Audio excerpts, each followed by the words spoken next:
He didn't just try to buy her out, he blew up her whole life in a single afternoon, and only later learned the one truth that would haunt him forever.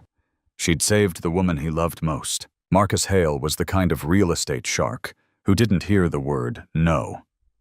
His glossy new Project Hale Tower needed one last slice of land, and it belonged to a tiny neighborhood flower shop called Petal and Pine. The owner, Claire Dawson, stood behind her counter like it was a front line. Calm voice, steady eyes. "This place isn't for sale," she told him, like she'd said it 100 times and meant it every time. Marcus leaned in, jaw tight. "Everything has a price." Claire didn't flinch. "Not this." That's when something's in him snapped. He shoved a display. Glass shattered. Buckets tipped. Roses and lilies hit the floor like fallen soldiers. Her shop turned into a wrecked little dream. And Claire. She didn't scream. She didn't beg. She just dropped to her knees and started gathering stems with shaking hands. Hours later, Marcus walked into a hospital room to see his mother, Evelyn Hale, pale but alive. A nurse mentioned a private donor who'd made the life-saving procedure possible. Marcus skimmed the paperwork and froze. Claire Dawson, the same woman he'd destroyed. He drove back to Petal and Pine like a man being chased. "I'm sorry," he said, voice cracking. "I'll pay for everything. I'll rebuild. Claire cut him off, eyes wet, chin lifted. "I didn't save her for you. I saved her because it was right." And for the first time in his life, Marcus didn't negotiate. He listened. Marcus stood there in the wreckage, like the air had turned to glass. The bell over the door still swayed from when he'd stormed in. Water pooled across the worn wooden floor, carrying petals and dirt in slow little rivers. A vase lay in pieces near the register. Claire didn't look at him. She was on her hands and knees gathering crushed stems one by one, as if each broken bloom could be convinced to live again. "Claire, I didn't mean," Marcus started. She didn't stop moving. Her fingers shook as she lifted a snapped tulip, wiped the grime off it with her thumb, then set it gently aside like it still mattered. "Please don't," she said, quiet but sharp. "Don't turn this into words." Marcus swallowed. He had come here 1,000 times in his head. Lawyers' contracts, glossy renderings. He'd never pictured himself standing in a puddle of ruined roses. Outside, the street had gone still. An older man from the diner across the way stared through the window like he'd just watched a crime. A woman with a grocery bag pressed a hand to her mouth. Nobody came in. Nobody wanted to step on what felt sacred. Marcus took a step forward, then stopped like he didn't deserve the space. "I can fix it," he said, voice rough. "I'll replace everything. I'll get crews in here tonight. Claire finally looked up. Her eyes were bright, not from tears she'd let fall, tears she refused to give him. "You can't replace time," she said. "You can't replace the way my aunt taught me to wrap lilies on this counter. You can't replace the mornings I opened this door thinking I was safe." That one landed hard. Marcus glanced at this wall where old photos hung. Claire smiling beside an elderly woman in an apron, both holding bouquets too big for their arms. The frames were crooked now, one cracked down the middle. He reached toward it without thinking. "Don't touch that," Claire snapped. His hand dropped like he'd been burned. "Okay," he whispered. "Okay." A long beat passed. The only sound was the drip of water from an overturned bucket and the soft rasp of stems against cardboard as Claire sorted what could be saved. Marcus, the man who bulldozed neighborhoods with a signature, just stood there, helpless. Then slowly he bent down, careful, almost reverent, and picked up a single rose that hadn't been crushed. Its petals were bruised, but intact. He held it out, unsure. Claire stared at it, then at him. "You think one rose makes this better?" she asked. "No," Marcus said, throat tight. "I think it shows how much I don't know." For a second, her face softened, then hardened again, like she remembered the sound of glass breaking. She rose to her feet, wiping her hands on her jeans. "Leave," she said. "Before you do something else you can't undo." Marcus nodded. He backed away, stepping around shards like landmines, and pushed open the door. As he walked out into the sunlight, the neighborhood's eyes followed him silent, judging disappointed. And Marcus Hale, for the first time in his life, didn't feel powerful. He felt sick. He didn't know it yet, but before this day was over, a single name on a hospital form was going to turn that sickness into something far worse. Marcus didn't drive to the hospital like a son headed for relief. He drove like a man headed for sentencing. The automatic doors opened with a soft sigh, and the smell of antiseptic hit him clean, sharp, unforgiving. Fluorescent lights washed everything the same pale color, like the building refused to take sides. At the nurse's station, a young nurse with tired eyes glanced up. "Mr. Hale, room 312. Your mother's been asking for you." Marcus nodded, but his hands wouldn't stop trembling. He told himself it was exhaustion, stress, anything but guilt. When he stepped into the room, Evelyn Hale looked smaller than he remembered. 71 years old. Skin almost translucent against the white pillow. But her eyes, those were still the same. Alert. Watching him the way moms do when they already know the truth before you speak. "There you are," she said, voice thin but warm. "Come closer." Marcus forced a smile and took her hand. It felt fragile, like holding a bird. "You scared me," he murmured. Evelyn gave him a faint, stubborn smirk. "I'm hard to get rid of." A doctor entered with a clipboard, speaking in that careful tone doctors use when they want you calm. "The procedure went well. Your mother responded beautifully. We're grateful to the donor who made this possible." Marcus blinked. "Donor?" The doctor paused, then nodded toward the chart. "Yes. The donor requested privacy, but the paperwork is standard. You'll see the consent forms noted here." Marcus's eyes dropped to the folder in the doctor's hands, just ink on paper, just signatures, until one line punched him right in the chest. "Donor Claire Dawson." His throat closed. No, not that Claire. Not the woman on her knees in a river of spilled water sorting broken flowers like they were bones. Not the woman whose shop he'd turned into a disaster zone because he couldn't handle the word no. Marcus's grip tightened on his mother's hand before he caught himself. Evelyn noticed immediately. Marcus, her brow creased. "What is it?" He stared at the name like it might change if he stared long enough. "Mom. Do you know who helped you?" Evelyn's eyes softened. "I know someone did. Someone I'll never be able to thank properly." She squeezed his hand. "That's life, sweetheart. Sometimes angels don't leave return addresses." Marcus swallowed hard. The room suddenly felt too small, too quiet, too bright. The doctor kept talking recovery timelines, medication schedules, but Marcus barely heard a word. All he could see was Claire's face when she said, "Don't turn this into words." And now the universe had turned it into something worse. A mirror. A reckoning. Marcus stood up so fast the chair scraped the floor. I need a minute," he stammered, backing toward the door. Evelyn's voice followed him, worried and confused. "Marcus, where are you going?" He didn't answer. He couldn't, because the truth was waiting outside that room like a storm front. He hadn't just wrecked a flower shop. He'd attacked the very person who kept his mother alive. Marcus stumbled into the hallway and pressed his palm against the cool wall like it could hold him up. His chest felt too tight. His stomach rolled. And for the first time, the big man everyone feared looked exactly like what he was in that moment, someone who'd just realized he'd crossed a line he couldn't uncross. He forced himself back to the nurse's station, voice low. "I need to ask you something." The nurse looked up. "Is your mother okay?" "She's fine," Marcus said quickly. Then he swallowed. The donor listed on her file. "Claire Dawson. I need to confirm. Is that her name, or—" The nurse's expression changed. Not surprise, more like recognition. Like she'd seen this movie before. "Mr. Hale," she said gently, "I can't discuss donor details beyond what's in the chart. The donor requested privacy." Marcus leaned closer, desperate. "Just tell me if she got paid. If she did this because she wanted something." The nurse's eyes held his. She refused compensation. Marcus blinked, refused. She signed the paperwork and checked every box that says no reward, no contact, no recognition. The nurse tapped the folder with a finger. She also requested we never inform the recipient's family of her identity. We only keep the name for legal documentation. Marcus felt his throat burn. "So my mother wasn't supposed to know?" Correct. The nurse lowered her voice.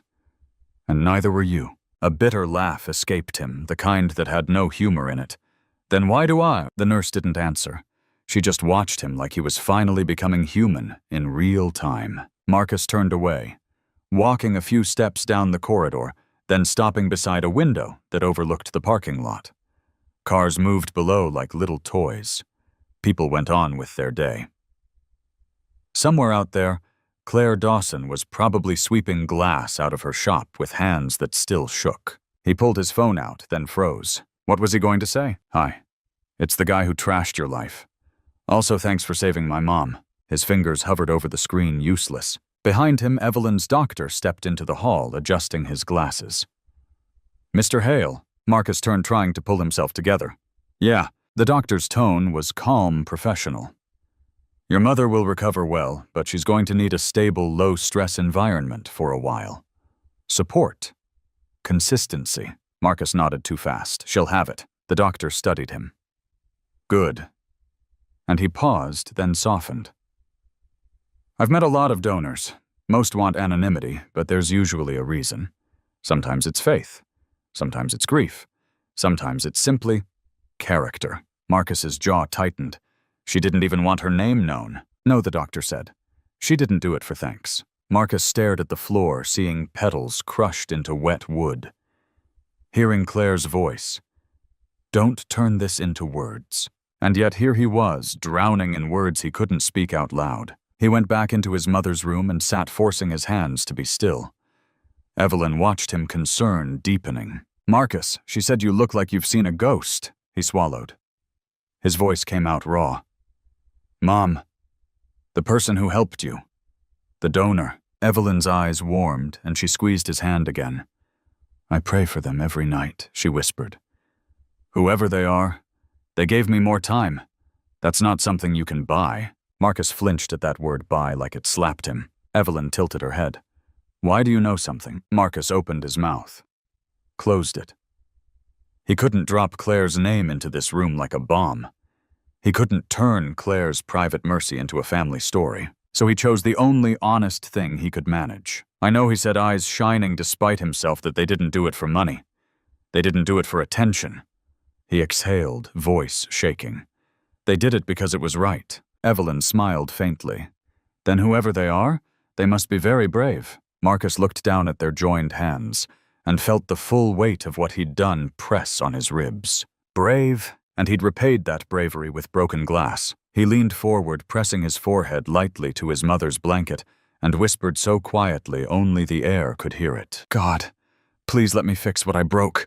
And please, please don't let me break anything else. Marcus didn't sleep that night. He sat in his penthouse with the city humming below, but all he could hear was glass cracking and Claire's voice. Leave. Before you do something else, you can't undo. The champagne in his fridge stayed unopened. The contracts on his desk felt like dirty paper.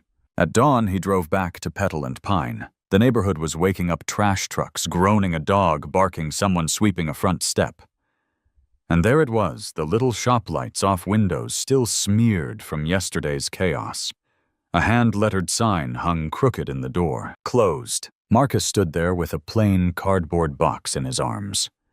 No logo. No PR spin.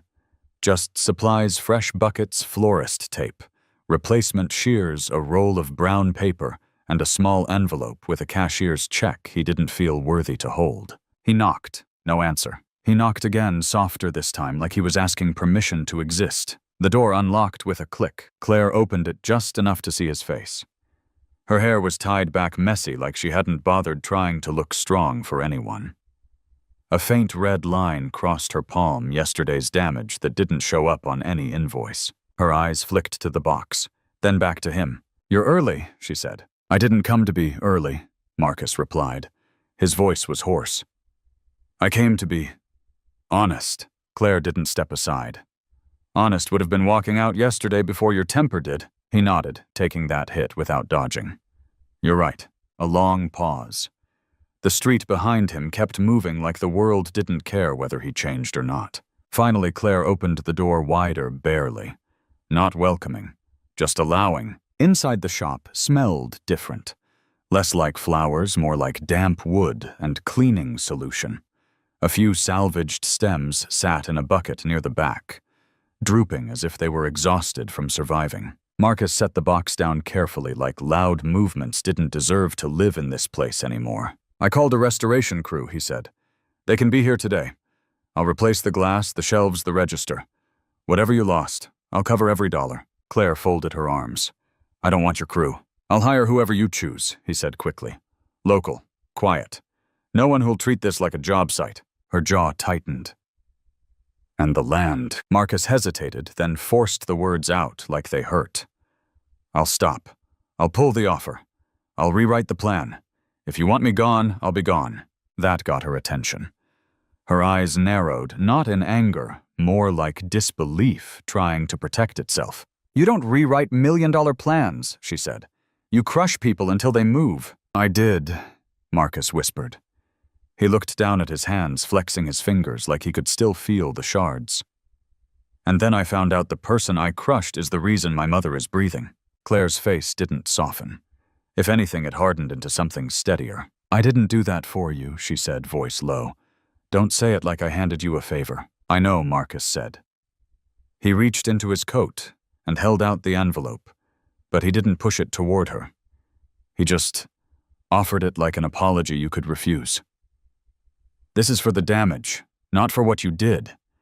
That's not something money touches." Claire stared at the envelope like it was a snake. "I don't want it," she said. Marcus swallowed. "Then tell me what you do want." Claire stepped closer, and for the first time he saw how tired she was. Tired in the bones, tired in the soul. She pointed at the floor where the worst of the wreckage had been. "I want you to understand something," she said. "You can rebuild walls. You can buy new glass.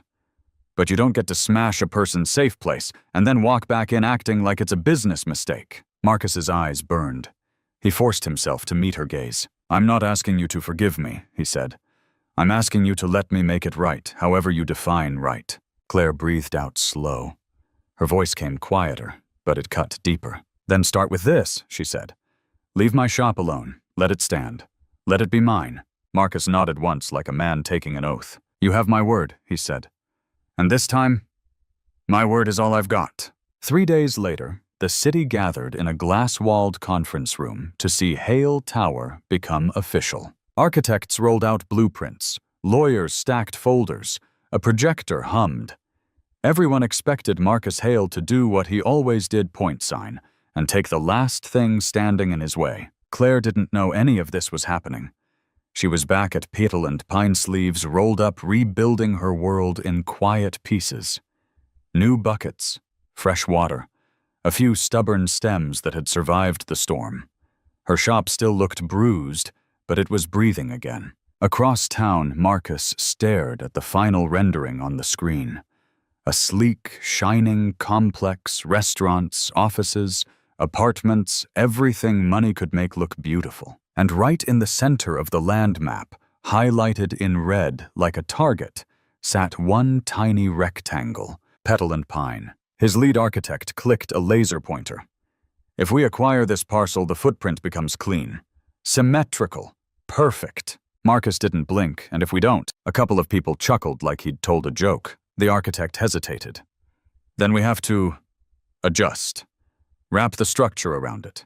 Shift the entrance. The pedestrian flow won't be as profitable." Marcus finished. Silence. The attorney slid a contract forward. "We can increase pressure. Code enforcement, noise complaints, delays. She'll fold." Marcus's jaw tightened. He imagined Claire's hands picking up broken tulips. He heard Evelyn's voice in the hospital.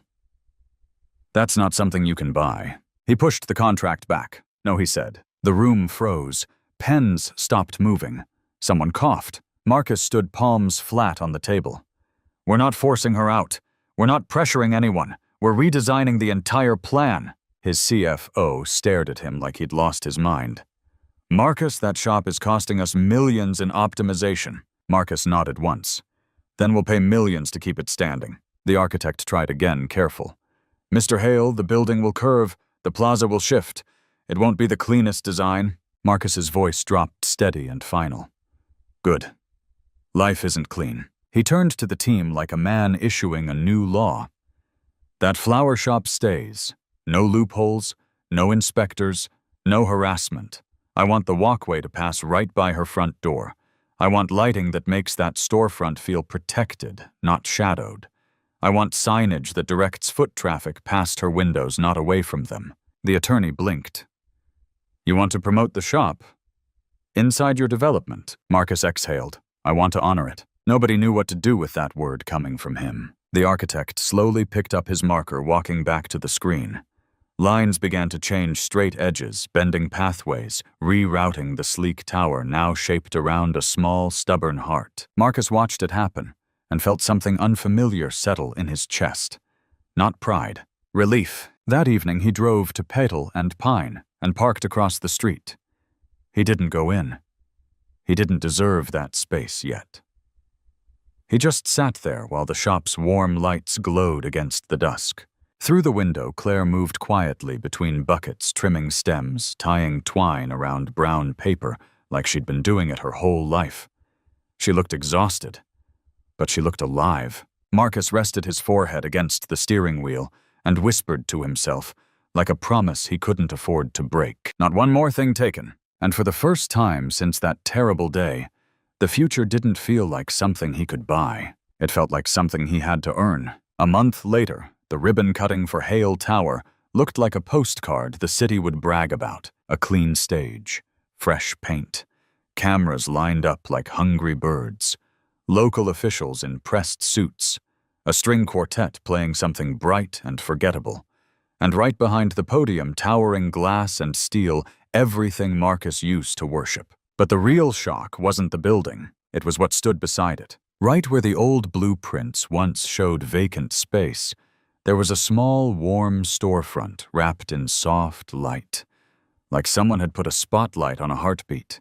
Petal and Pine, its wooden sign restored, its windows polished, its door freshly painted a calm, brave green. And the new plaza, it didn't push people away from the shop. It funneled them toward it. A wide brick walkway curved gently past Claire's windows, lined with planters, lavender rosemary, little bursts of color like the whole development had learned how to breathe. Subtle signage near the entrance read Local Favorite Petal and Pine Flowers Gifts and Handmade Bouquets. No sarcasm. No corporate cringe. Just respect. Claire arrived late, standing at the edge of the crowd like she wasn't sure she belonged in the same frame as the tower. She wore simple jeans and a clean white blouse, hair pinned back. No jewelry, no grand opening costume. Just her real, guarded, still healing. Marcus spotted her and felt the ground tilt. He stepped off the stage while a councilman rambled into the microphone. Cameras followed him, confused. People whispered. Marcus didn't care. He crossed the plaza slowly, deliberately, like every step was a confession. Claire's eyes met his. Her shoulders tightened, ready for impact. He stopped a few feet away. Not close enough to trap her, close enough to be heard. You didn't know, he said quietly. Claire's gaze flicked to the tower, then back to him. Know what? Marcus took a breath. This isn't a stunt. It isn't charity. It's me keeping my word. Claire scanned the walkways, the planters, the way the crowd naturally drifted toward her door. A woman already pointed at the shop and said, "Oh, that's adorable. Let's go in after." A man with a cane smiled like he'd just found something familiar in a city that kept changing. Claire swallowed, and her voice came out tight. "Why would you do all this?" Marcus didn't look away. "Because I finally learned the difference between winning and being right." A beat. Claire's eyes glistened, but she blinked hard, still refusing to give him the easy version of forgiveness. "Don't expect me to clap for you," she said. "I'm not," Marcus replied. "I'm expecting you to live." That line hung between them, simple, heavy, true. A reporter's camera clicked rapidly nearby, hunting for drama.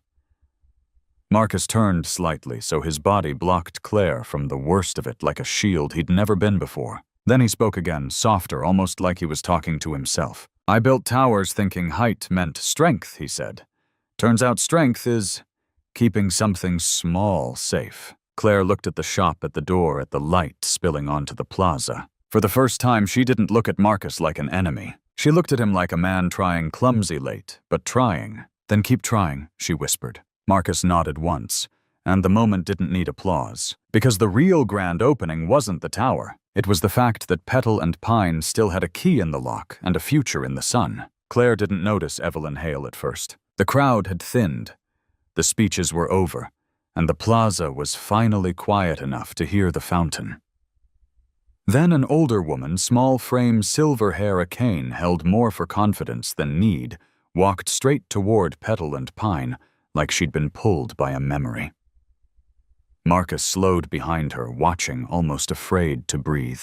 Evelyn stopped at the shop window. There, among the new bouquets and soft string lights, sat a framed photo Claire had rehung after the repairs, an old picture of Claire as a teenager beside her aunt, both laughing with their arms full of sunflowers. Evelyn's hand rose to the glass. Her fingers trembled. "I know her," Evelyn whispered. Claire stepped closer, cautious. You knew my aunt." Evelyn turned, eyes shining. "Years ago, I was broke, scared, alone." She swallowed, as if the words still tasted like pride she'd had to put down. "I walked into this very shop looking for work. Your aunt gave me a bouquet to deliver, slipped grocery money into my pocket, and said, 'Sweetheart, kindness always comes back around.'" Claire's breath caught. She'd heard that line her whole life like a family prayer. Marcus's face tightened, hit by the invisible thread tying it all together. Claire looked from Evelyn to Marcus, understanding landing slowly, painfully, beautifully. And right there, no cameras, no ribbon, no applause. The real circle closed. Sometimes the greatest miracles aren't loud. They're quiet choices made when nobody is watching, helping a stranger, sparing someone shame, doing the right thing without expecting a return. Because life has a way of bringing it back. Not always how you planned, but exactly when you need it most. If this story hit your heart, tell me in the comments. Have you ever seen kindness come back around years later, in a way you never expected? And if you want more true-to-life stories that make you feel something, hit subscribe, tap the bell, and join this community. We're building a place where good still matters.